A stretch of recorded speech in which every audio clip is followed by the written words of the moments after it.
There are many familiar texts that we've told and preached on over and over. How can we get into them in new ways? One way, of course, is to notice all the details.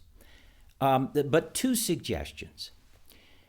People who do an oral interpretation of literature have an exercise in which they take a line and they say it in such a way that each time they say it, and this is just an exercise to practice, not to do in front of people, but they emphasize a different word each time they say it.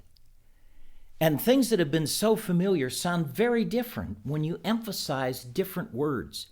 For example, we are so familiar with the words of institution, but I wonder how many people who have proclaimed that have put the emphasis on this word. In the very night in which he was betrayed, Jesus took bread. Now that changes the whole story. When you think that that was what was happening when he was taking bread and giving it.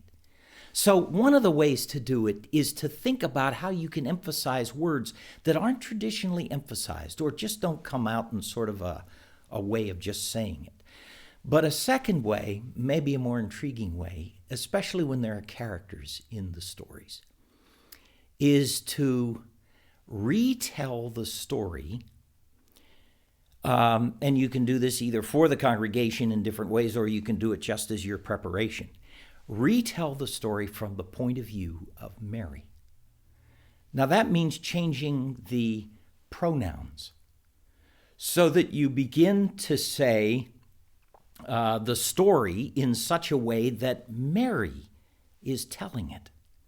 When you do that, you get an identification with the character in such a way that it changes your whole relationship with the story.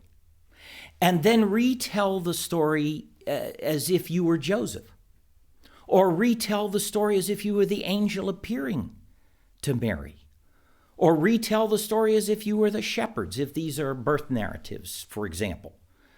And in the case of stories in which Jesus is engaged, retell the story from the point of view of Jesus.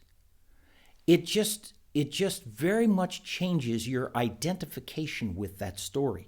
A simple example is, I was retelling the story like that myself from Mary's point of view one Christmas.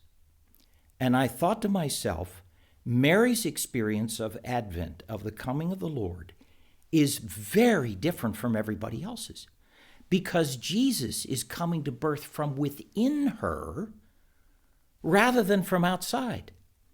So the next year, my Advent began in March.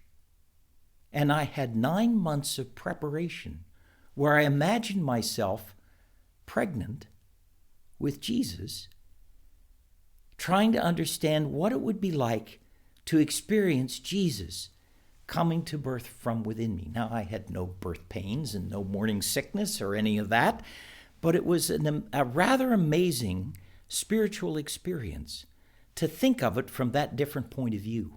So it's kind of amazing what may happen when you put yourself in the place of somebody being healed, or the healer, or the crowd watching.